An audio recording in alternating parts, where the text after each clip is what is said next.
നമസ്കാരം. ദേവസൈന്യയിലേക്ക് സ്വാഗതം. ഇന്നത്തെ ക്ഷേത്രം പ്രസിദ്ധമായ ശബരിമല ധർമ്മശാസ്ത്ര ക്ഷേത്രമാണ്. കേരളത്തിലെ പത്തനംതിട്ട ജില്ലയിൽ പശ്ചിമഘട്ടത്തിലെ സഹ്യാദ്രി നിരകളിൽ സ്ഥിതി ചെയ്യുന്ന ലോകപ്രശസ്തമായ തീർത്ഥാടന കേന്ദ്രമാണ് ശബരിമല. സമുദ്രനിരപ്പിൽ നിന്ന് ഏകദേശം 480 മീറ്റർ ഉയരത്തിൽ ഘോരവനത്തിന് നടുവിലാണ് ഈ പുണ്യ സങ്കേതം. മതസൗഹാർദ്ദത്തിൻ്റെ ഉത്തമ ഉദാഹരണമായ ഈ ക്ഷേത്രത്തിൽ ജാതി മതഭേദമന്യേ ലക്ഷക്കണക്കിന് ഭക്തരാണ് ഓരോ വർഷവും എത്തുന്നത്. ശബരിമലയിലെ പ്രതിഷ്ഠയായ അയ്യപ്പൻ അഥവാ ധർമ്മശാസ്താവിൻ്റെ ഉദ്ഭവത്തെക്കുറിച്ച് മനോഹരമായ ഒരു പുരാണ കഥയുണ്ട്. അസുര രാജാവായ മഹിഷാസുരനെ ദുർഗാദേവി വധിച്ചപ്പോൾ അവൻ്റെ സഹോദരിയായ മഹിഷി ദേവന്മാർക്കെതിരെ യുദ്ധം പ്രഖ്യാപിച്ചു.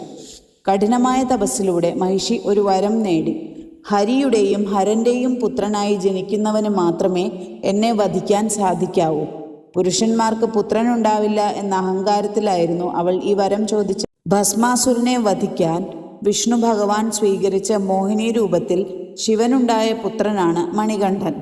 കഴുത്തിൽ മണികെട്ടിയ കുട്ടിയായതിനാൽ മണികണ്ഠൻ എന്ന് വിളിക്കപ്പെട്ടു.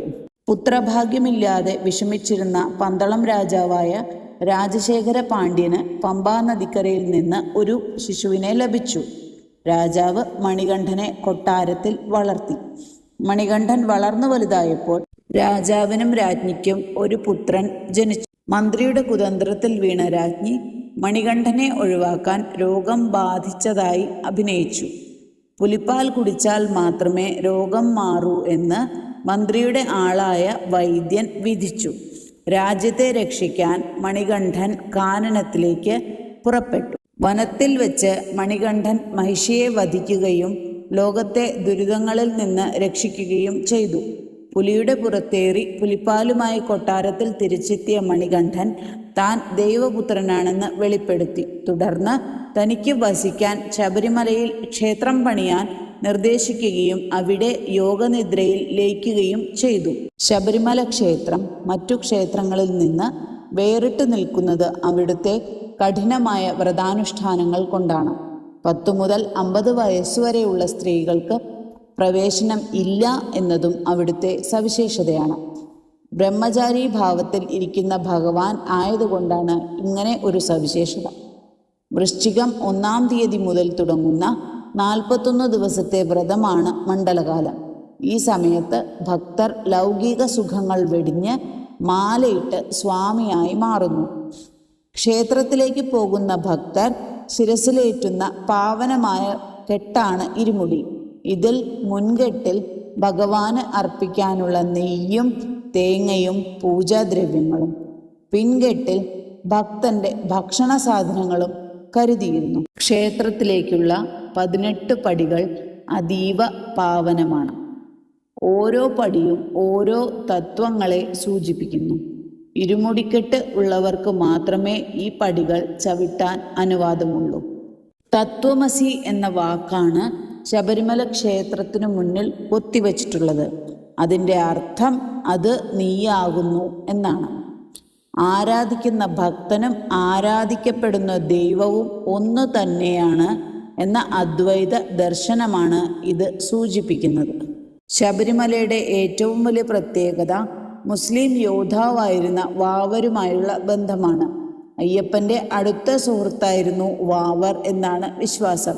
ശബരിമലയിലേക്ക് പോകുന്ന ഭക്തർ എരുമേലിയിലെ വാവർ പള്ളിയിൽ ദർശനം നടത്തുകയും അവിടെ പ്രസാദം വാങ്ങുകയും ചെയ്യുന്നു. ശബരിമല സന്നിധാനത്തും വാവർക്ക് പ്രത്യേക സ്ഥാനമുണ്ട്. ജാതിയും മതവുമല്ല, ഭക്തിയും മാനുഷികതയുമാണ് വലുതെന്ന് ഈ ആചാരം പഠിപ്പിക്കുന്നു. പ്രധാന ഉത്സവങ്ങളും ചടങ്ങുകളും. മണ്ഡലപൂജ മണ്ഡലകാലത്തിൻ്റെ അവസാനത്തിൽ നടക്കുന്ന വിശേഷാൽ പൂജയാണിത്. മകരവിളക്ക് മകരസംക്രാന്തി നാളിൽ പൊന്നമ്പലമേട്ടിൽ തെളിയുന്ന ജ്യോതി ദർശിക്കാൻ ലക്ഷക്കണക്കിന് ഭക്തർ എത്തുന്നു. പന്തളം കൊട്ടാരത്തിൽ നിന്ന് കൊണ്ടുവരുന്ന തിരുവാഭരണം ചാർത്തിയുള്ള ദർശനം ഈ ദിവസത്തെ പ്രത്യേകതയാണ്. വിഷുക്കണി മേടമാസത്തിൽ വിഷുവിനോടനുബന്ധിച്ച് നട തുറക്കാറുണ്ട്. ഹരിവരാസനം രാത്രിയിൽ നട അടയ്ക്കുമ്പോൾ പാടുന്ന പ്രശസ്തമായ കീർത്തനമാണിത്. ഭഗവാനെ ഉറക്കാൻ വേണ്ടിയാണ് ഇത് പാടുന്നതെന്നാണ് ഐതിഹ്യം. പഴയകാലത്ത് ശബരിമല യാത്ര അതീവ ദുഷ്കരമായിരുന്നു.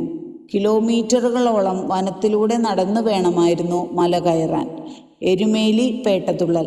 മണികണ്ഠൻ മഹിഷിയെ വധിച്ചതിൻ്റെ സന്തോഷം പ്രകടിപ്പിക്കുന്ന ചടങ്ങാണിത്. ഗംഗയ്ക്ക് തുല്യമായി കരുതപ്പെടുന്ന നദിയാണ് പമ്പാ നദി. ഇവിടെ നീരാടി പിതൃതർപ്പണം നടത്തിയാണ് ഭക്തർ മല കയറുന്നത്. യാത്രക്കിടയിലുള്ള പ്രധാന ഇടങ്ങളാണ് അപ്പാച്ചിമേടും ശരംകുത്തിയും. മനുഷ്യരിലെ അഹംഭാവം വെടിഞ്ഞ് എല്ലാവരും ഒന്നാണെന്ന ബോധം വളർത്തുന്ന ഒരു സർവമത തീർത്ഥാടന കേന്ദ്രമാണ് ശബരിമല. സ്വാമിയെ ശരണമയ്യപ്പ എന്ന മന്ത്രം മുഴങ്ങുന്ന ആ കാനനവാസം ഏതൊരു മനുഷ്യൻ്റെയും മനസ്സിൽ ശാന്തിയും ഭക്തിയും നിറയ്ക്കുന്നു. പ്രകൃതിയെ സംരക്ഷിക്കേണ്ടതിൻ്റെയും മനസ്സിനെ നിയന്ത്രിക്കേണ്ടതിൻ്റെയും പാഠങ്ങൾ ശബരിമല നമുക്ക് നൽകുന്നു. നന്ദി, നമസ്കാരം.